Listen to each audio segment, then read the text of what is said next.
listening to Moments Podcast with me, Shuang Cai. In this show, I am going to talk to artists, academics, industry practitioners, and entrepreneurs from a variety of backgrounds, each of whom is committed to imagining a better tomorrow and working to make it a reality. Some of their experiences are experimental, some are highly practical and ambitious. Most importantly, each dialogue is imaginative, because we want to engage in dialogue with people from all over the world who are curious about life, to enjoy a moment together, to seize the moment, to seize eternity.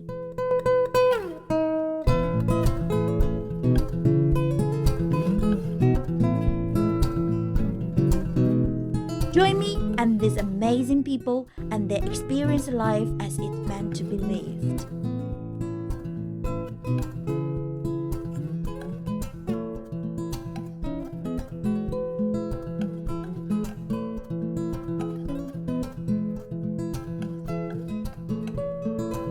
Hello everyone and welcome to our Moments podcast. And welcome Jonathan! Thank you. It's a pleasure to have you, Jonathan, with us. And first of all, I think, would you like to introduce yourself a bit more to our listeners? I can. Well, we have met because I'm a university academic. I'm what's known as a reader in the Center for Cultural and Media Policy Studies. So we were a kind of a pioneering center started by people who came from the cultural sector. We didn't start as career academics. We came out of the arts and culture and attempted to field build a new area of knowledge. And the most effective way to do that is by positioning yourself inside a good university that takes knowledge very seriously, both theoretically and empirically, in terms of researching the world outside. And so we kind of pioneered, courses that didn't exist because, cultural studies existed and there were various areas of cultural, obviously the arts are a historic kind of area of study, but not the creative industries in the way that certain governments and UNESCO and various intergovernmental bodies were understanding culture as embedded in economy and politics. And so we were the first to try and figure out not just how to teach it, but how to supervise PhD students, how to field build this area through setting up a new journal, through supporting conferences. We weren't the only ones in the field, but we were the only ones at the time trying to set up larger courses and attract students from all around the world. That was 20, 30 years ago now. I would really love to hear about your story in Serbia because my PhD project is related to Serbia. Right. So how is life in Serbia? Yeah, well, I grew up when Yugoslavia still existed. So when I think of Belgrade, I don't immediately think of Serbia, but rather something much more complex and something historical. There's something incredible about the city. It has seen something like 110 wars or something. There's something about Belgrade that sits at one of those points of geopolitical sensitivity where all of the changes of Europe kind of have manifested themselves in Belgrade in some way. And that's what I think of, given history was my first subject. I've always had a very kind of historical mind. So I love walking around cities and sort of looking at the levels of historical narrative. And Belgrade is just a wonderful city to do that. You were working in Yeah. Belgrade, right? Well, I was trying to think, when you asked me that, I was trying to think of all the different times I've been there, but probably too many times because I've been there for many, many different reasons. So I've been there for vacation, I've been there to teach, I've been there to do research events and different things. Okay. So my contact there, our good friend Professor Milena Dragicevic, she is the founder of the UNESCO chair in interculturalism, art management, and mediation. She at the Arts Academy, the University of the Arts, Belgrade. She was a kind of a leader in she still is a leader in cultural policy and all things to do with cultural management and cultural organization. And through her, mainly, I have got involved in various teaching projects. The latest of which is starting next year, 2026, is a master's in, I think, cultural policy and cultural diplomacy. And I think I'm a visiting professor to that. So that's something on the horizon. Belgrade also has a Coventry connection.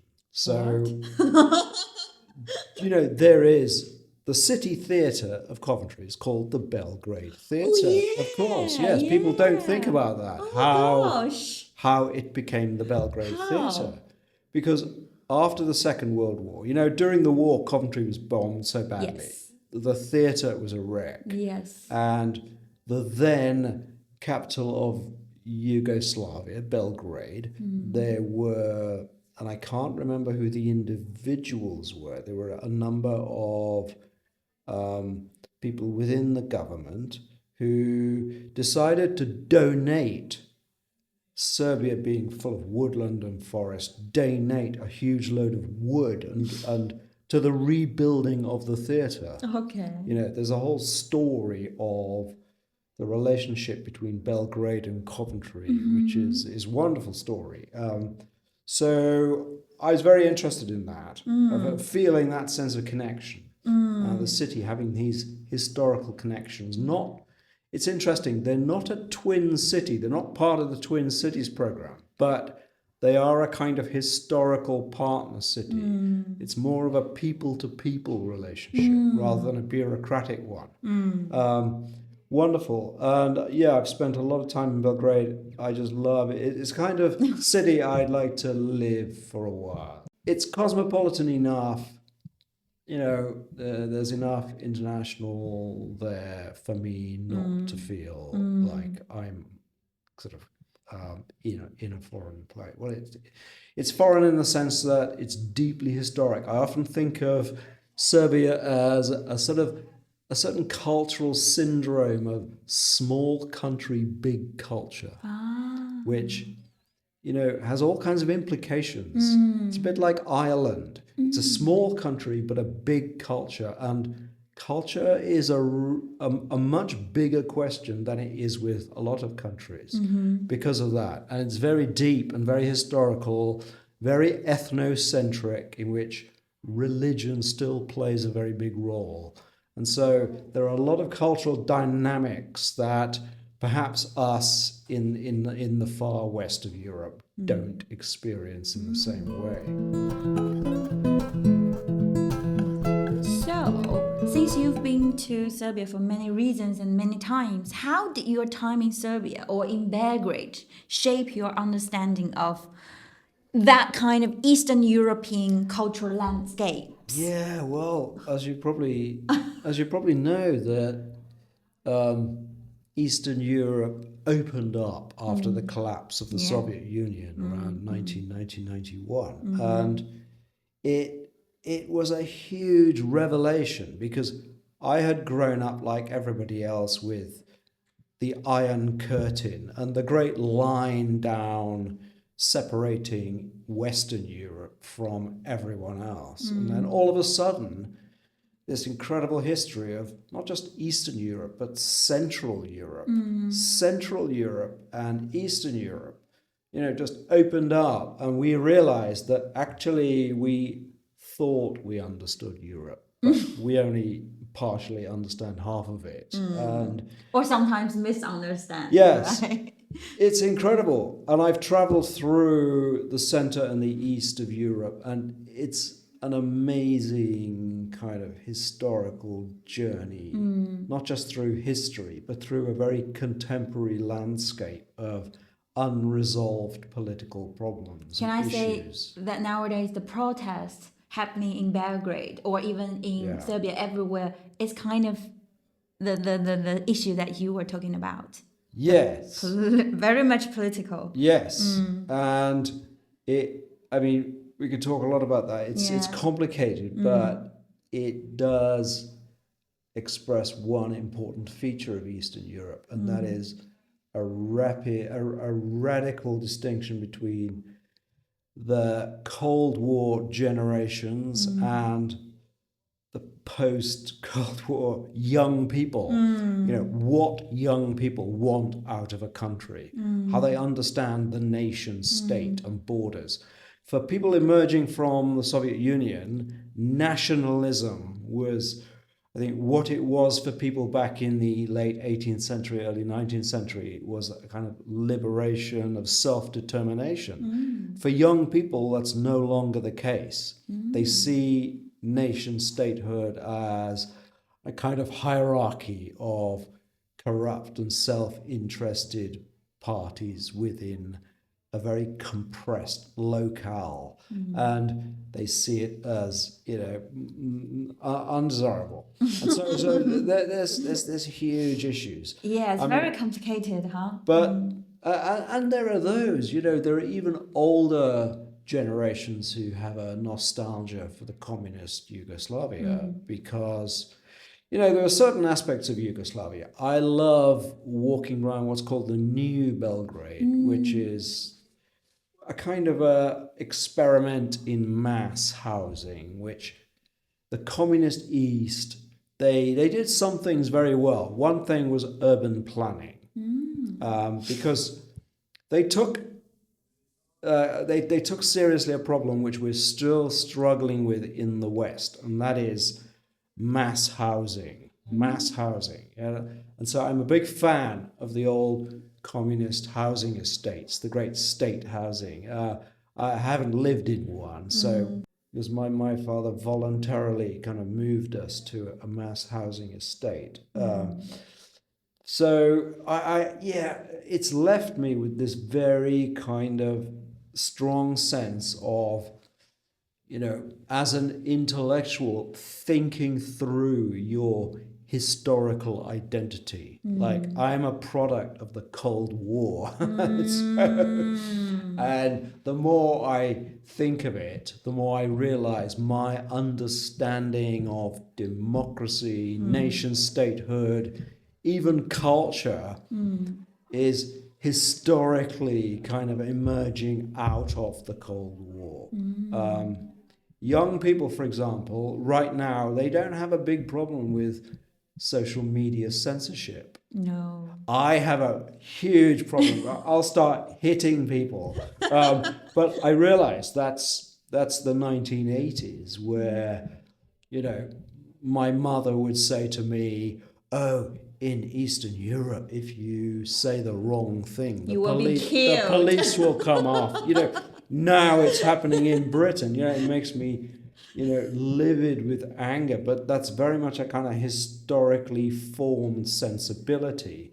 And of course, that history is, I think it's important, and I try and get students to, really understand where this country has come from, because it's still a bundle of tensions that are working their way out. And you can go to Belgrade and see the protests. They're kind of concerning a number of issues, but you have to look within the protest rhetoric. There's a lot of historical dynamics there to do with sort of social class and the kind of territory of Serbia and who it's for, what it's for, and who sort of manages that space, and what discourses kind of make that space both intelligible and kind of overlay it with a sense of value and aspiration.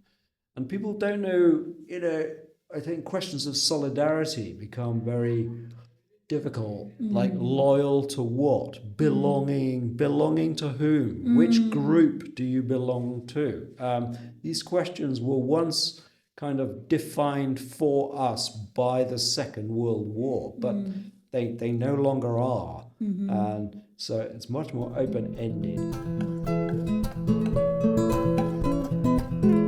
What kind of projects that you have done for the Shanghai City Lab project? That started, that wasn't one thing. It kind of started as a Warwick Monash funded collaboration. Okay.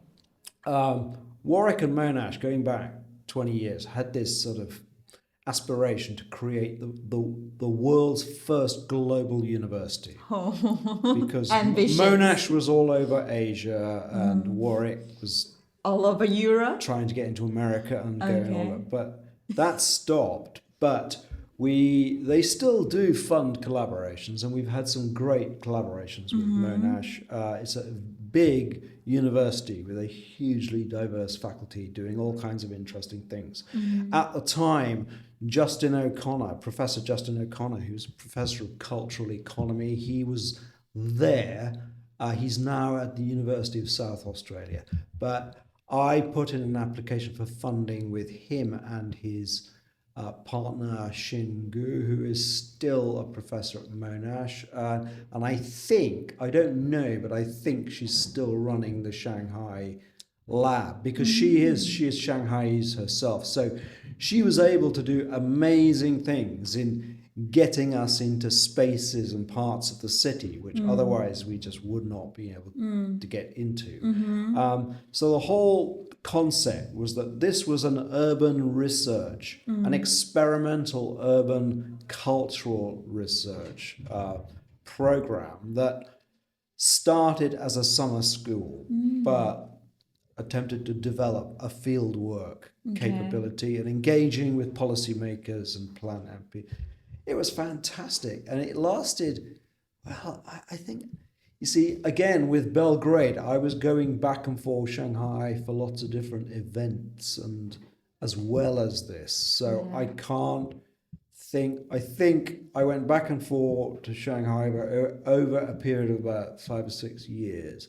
And this was within that period. And you mentioned that you used to kind of have summer schools in Shanghai Jiaotong University. Yeah, Jiaotong. So we started the lab in the old campus of Jiaotong in Shijiawei. Yeah, which is next to the French concession. And it's fabulous.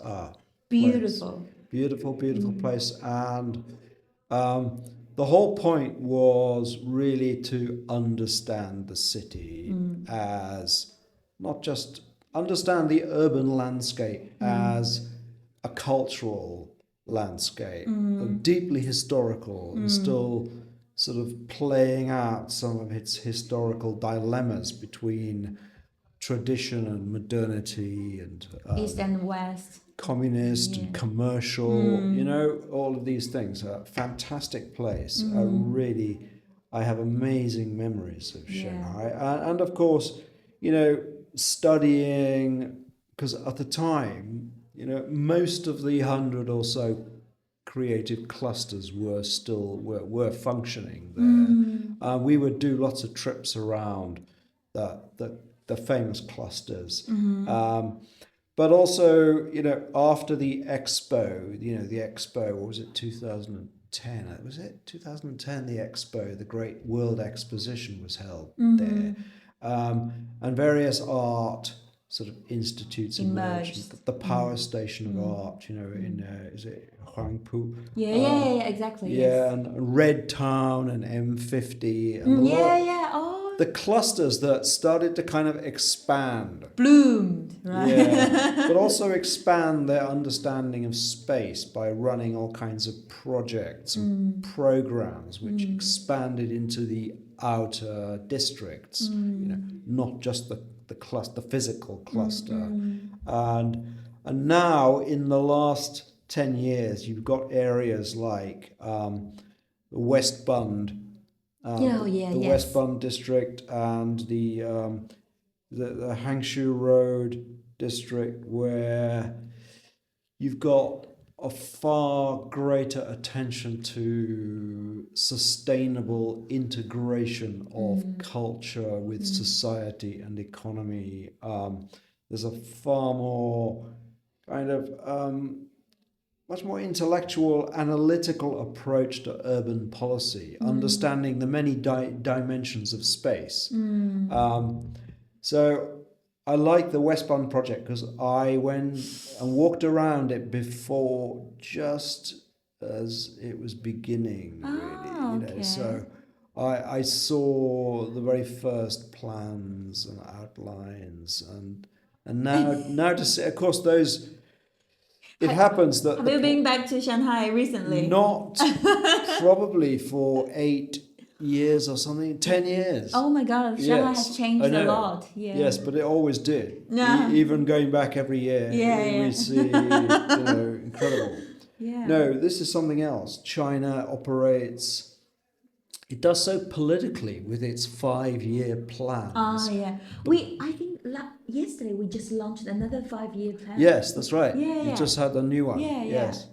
But what's interesting about that is indicative of the way China, its understanding of communism, very much a certain kind of planning, which constructed its own understanding of time. That's what's interesting.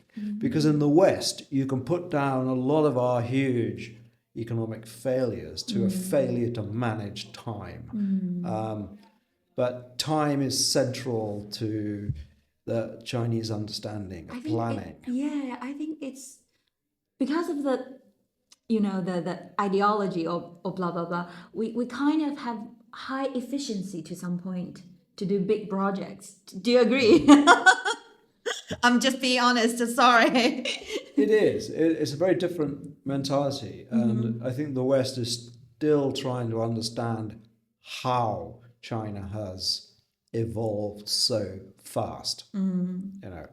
It's not just space. They've changed everything. It's time, how they've done it so fast. We can't quite believe it. And the West hasn't wanted to look, because they've not known what to do with this phenomena, which is really a global historical phenomena, because economies are not meant to develop this fast. They're meant to develop slowly so that everyone can, build a society.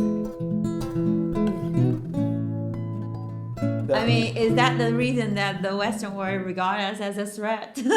Well, yeah. There are all kinds of imagined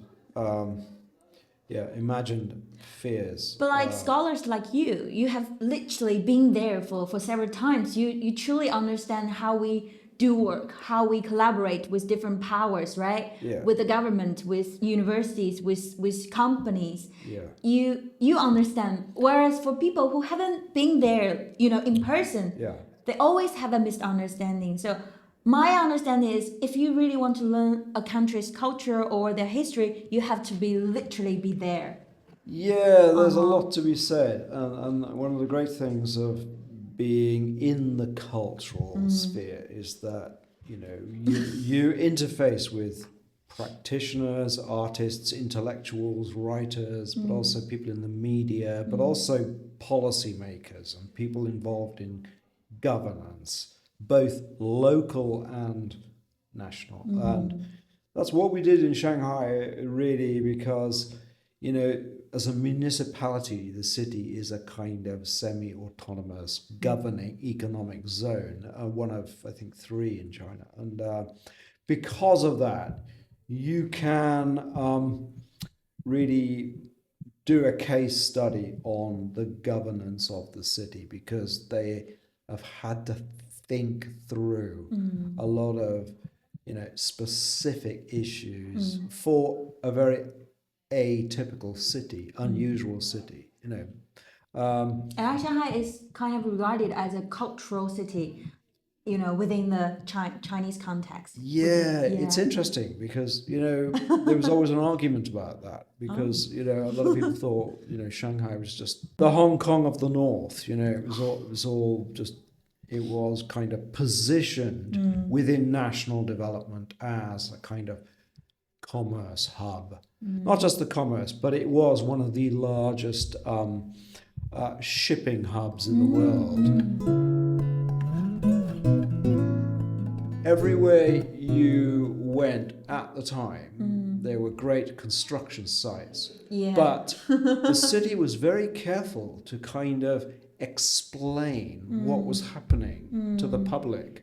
So every time you see a construction site, there'd be almost like an exhibition of plans and policy statements saying, what this is, with kind of maps of the local area to explain what is happening here and why. It's quite extraordinary. I mean, you could do a short course in urban design just walking around Shanghai. This was, I don't know, 2012 to 2017 or 18. There was a huge amount of building happening.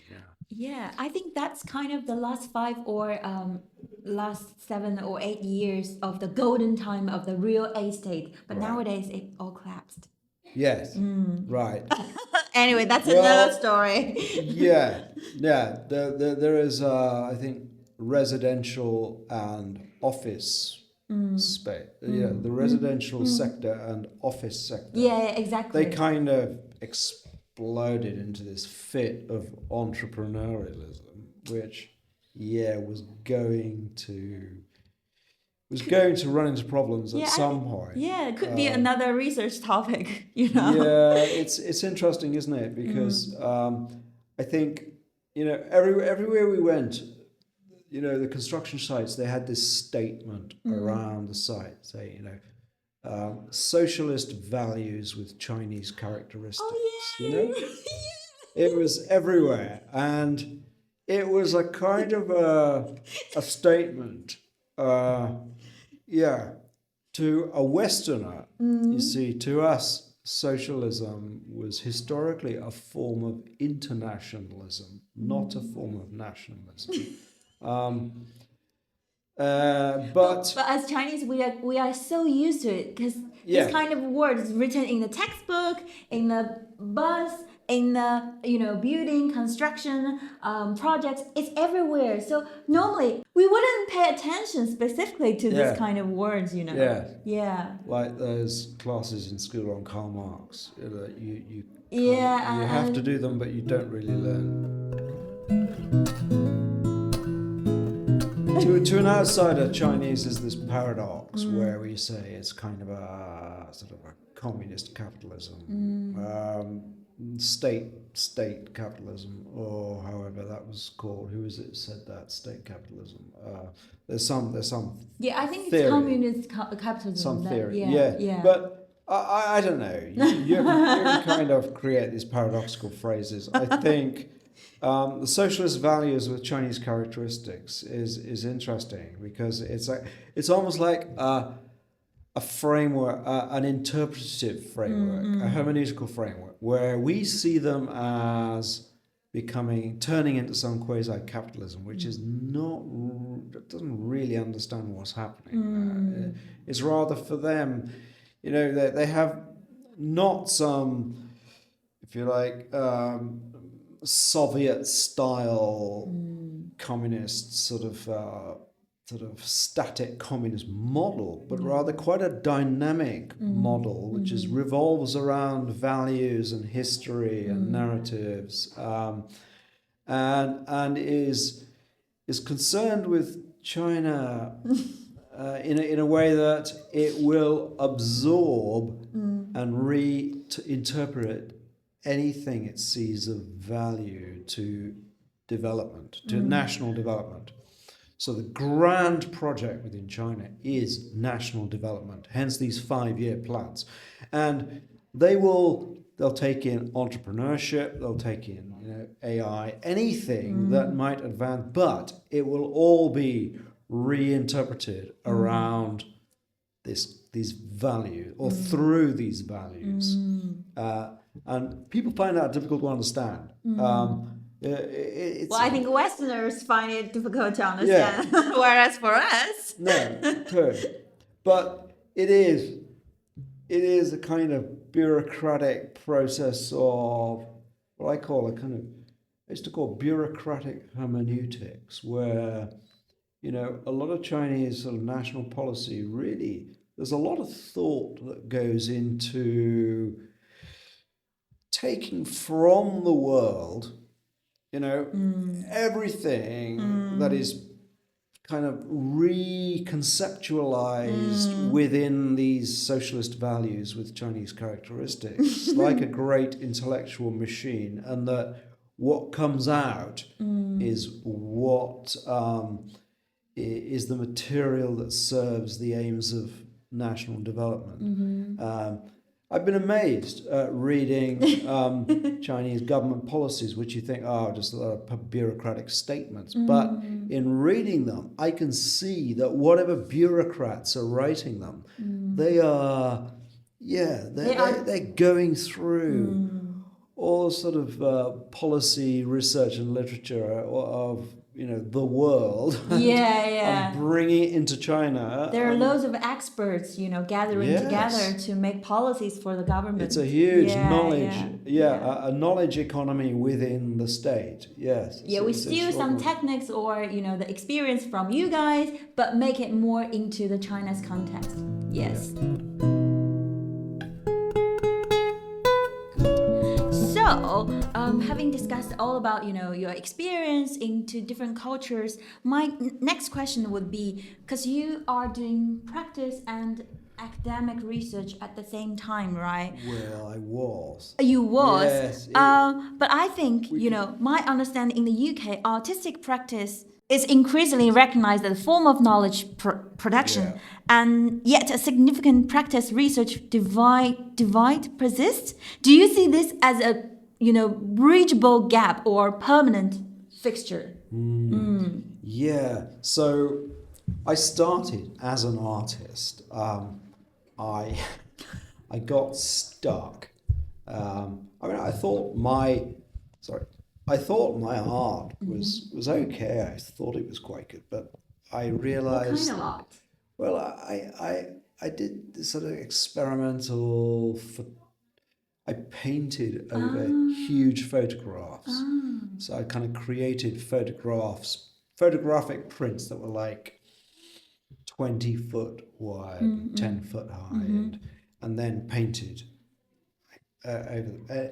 Anyway, but I didn't get anywhere. I just got stuck, and I realized that actually, art is a form of production within a certain socio-economic complex involving a whole network of actors and agencies. And I realized that, making art was just, one amongst a matrix of activities which kind of made any kind of career viable. And I realized that is what I didn't understand. And later on, that's what I set out to understand by looking at art in terms of production and policy and place-based governance, which is, what art and culture is to contemporary life. It's a kind of living thing, and which makes it very difficult in the way that socio-economic complex is organized. It makes it very difficult to play multiple roles. Typically, if you're lucky, you can be a practitioner with a permanent teaching job. So, you can have some kind of established stable source of income in doing something that is connected. That's my hope in the future. Yeah, exactly. I know. That's the hope the world over, that you survive, well, apart from becoming fabulously successful in your art, in which case, through your agent or dealer, you can make a living, which of course we know most artists can't.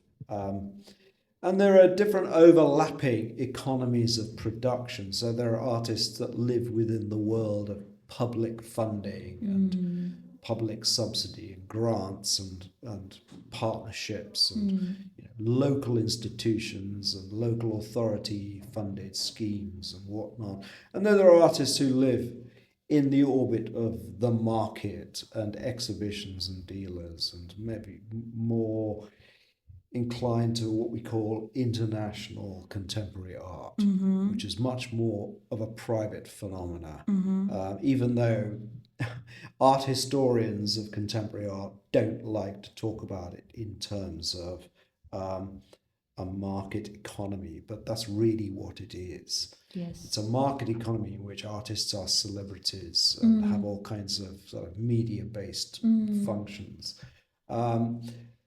I kind of made my way out of art history and I did work as an art critic quite a bit, like going to exhibitions and then writing exhibition-based pieces of criticism, which at the time were kind of very theoretically informed, but it was the time in which the role of the art critic was very much in decline. And even though you'd say that there are still art critics, most of them are journalists, and an art critic is not a thing anymore. No, it's not a substantive role within the kind of economy of art production in the way in which it was. And so I would have happily lived my life as an art critic, but it was not a viable way of surviving in any way, unless you became a journalist and did lots of other things. I did work for the Art and Architecture Journal before it went defunct about 2011. So we had a journal that was commercially quite successful, but it ran into management problems. And that was informative for me because, living within a kind of art world, it can be a kind of romantic place of imagination and aspiration. But we have to face the reality. When actually, yes, you can have all kinds of calamities all around you, just basic to do with management and people, kind of people being hopeless and just not doing their job. I feel a bit nostalgic for it. I did some fantastic filmed interviews with some famous artists like Pistoletta, Christo, Joseph Kusuth. I did some fantastic interviews with really fascinating artists, but we couldn't sustain it. We couldn't sustain it. And I feel very, very disappointed about that. And then I was kind of forced to become an academic in a way. I didn't plan on it. And I was never happy being just an academic. And it was difficult because at the time academia itself was becoming very competitive, and academics have kind of gone from a model of scholarly production, which is very historical, very intellectual, philosophically informed, to what is now your kind of successful academic is a kind of a funding publication manager, project manager.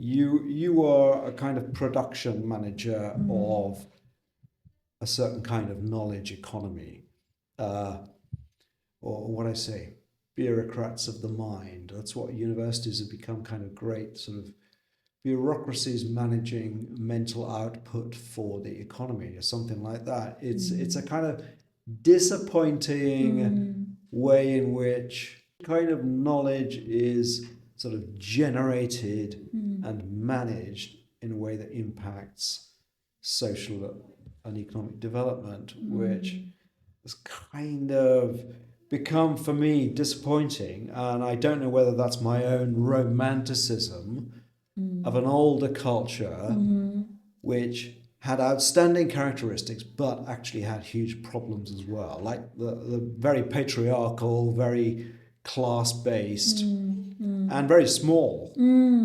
elite, where you were in a discipline, you knew everyone, but if you published a paper, everyone would read it and argue about it. Okay. And it would make a difference if it was good. Even if it was bad, it would make a difference because it would kind of define boundaries. So I'm missing, you know, I think I'm old enough. You get to a certain age where always miss the past. well, it's the way that you realize you have lived through certain generational changes. And I had a shock about 7-8 years ago where you have a list of people who will give you job references, you know, your list of referees. Most people keep a list of people who, if they apply for something, whether some big money or job, they give you a referee. I remember the last time I looked at my list of referees and half of them had died. Oh God. Yeah, and the other half have retired. You know, oh God. That's when I realized time was rolling on. And, I was living. But which means you are on the list of other people's referees, right? That's true. That's true. Well, I hope they won't be disappointed to tune in the future. But it is the case that universities are historical institutions. I think it's happening all around the world. And it's they go not through phases, right? It's not here. It's just everywhere, right? Yeah, and I think it's partly, you know, the great sort of generational chasms. You know, they're created by world events. And, you know, growing up, my parents were products of the Second World War. The institutions of school and university I attended were very much kind of post-war, public democratic institutions. UNESCO was still a big thing. What do you mean public schools, which is free for everyone to attend? Yeah, just whereas nowadays tuition fees.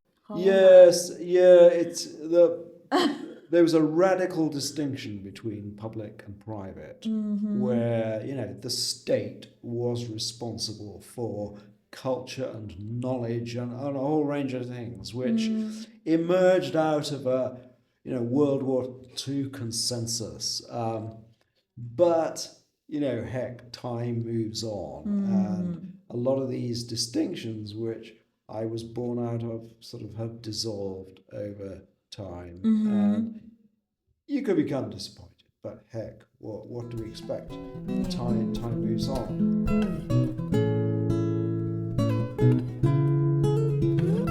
But luckily, I think Center for Cultural Policy here is quite popular, actually, right? Well, you've got loads of students coming every year. It's true, but we are now facing really changing demographics. You know, countries' populations are shrinking, and you mean you rely on like one single market too much, right? Well, this is it. Of course, because of global mobility and immigration, we are not really seeing how kind of national populations in the most economically productive countries are shrinking. And when we talk about students, we are probably only talking about a certain segment of the professional middle class who send their kids to do a master's degree in English in a foreign university. And,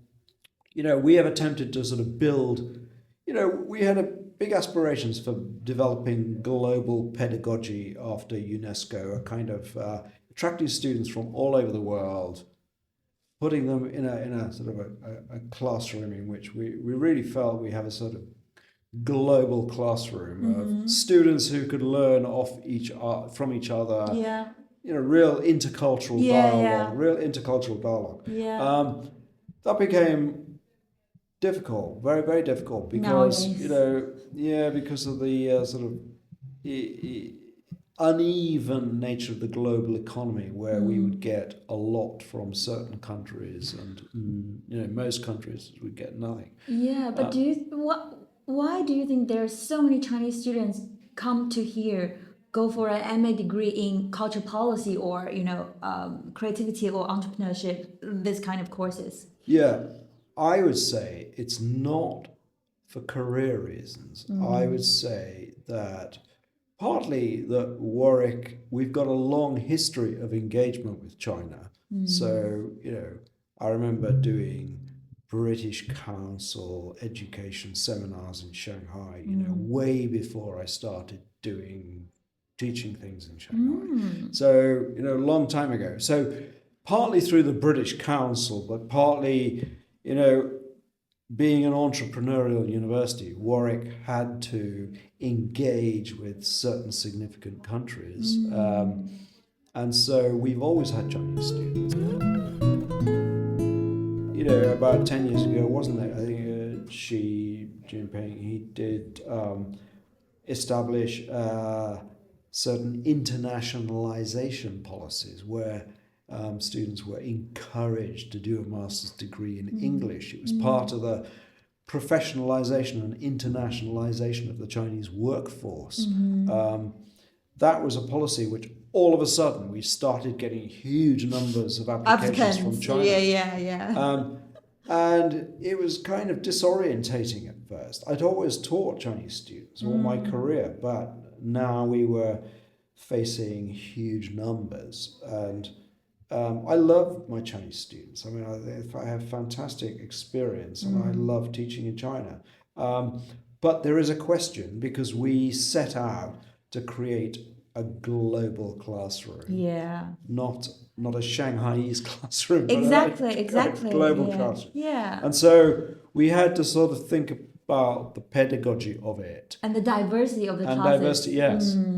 But diversity is very difficult to manage if we're talking about an increasingly commercialized education market. You can't provoke people or force people to apply for your course.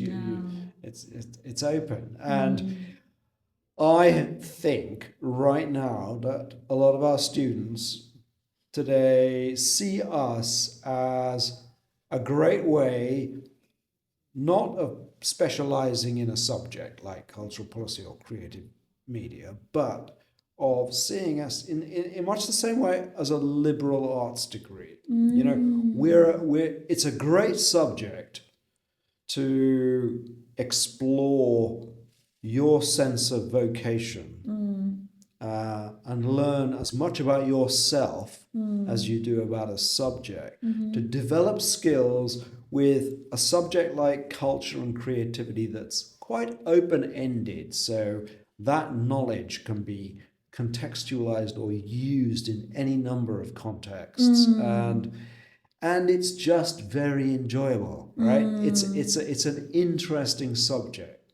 Probably some of them will go back to China to go work for government, and make some cultural policy for the governments. That's the key point of making these kind of modules, right? Yeah, I've had students go working for the United Nations and national funding bodies like arts councils and agencies, advertising agencies, all kinds of things. But we think a subject of creative industries, media, creativity, is sufficiently open that people are not sort of trapped in a specialist subject. They're in more of an interdisciplinary field, which allows them to develop certain capabilities which can go in any number of directions. Since we've got so many Chinese students come for these MA courses or other different modules, do you have some keywords to, encourage them, or what do you really want to say for the future students? Yeah. Yes. There was a book. It wasn't a very good book, but it was a book written by Richard Florida called Who's Your City? And the subtitle was How the Creative Economy is Making Where to Live the Most Important Decision of Your Life. I say to my students, I said, whatever you decide to do, the places you do it in are extremely important. I started my life really age 19, moving to London, and that had a massive impact on me, shaped who I was, my whole sense of the scale of the world. And the people I met were incredible.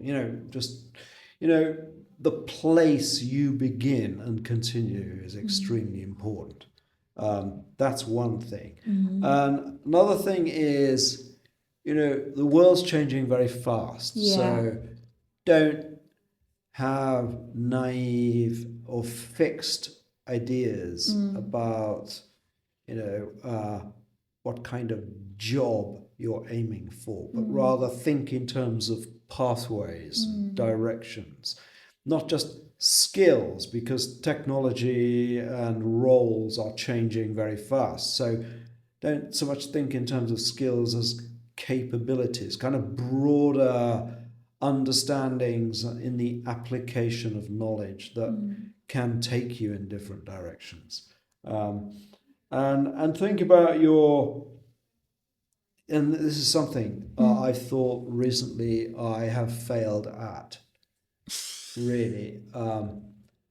Look at your whole life. Right. Realize that you've maybe got 25, 30 years to do anything significant. Right. And that's not long.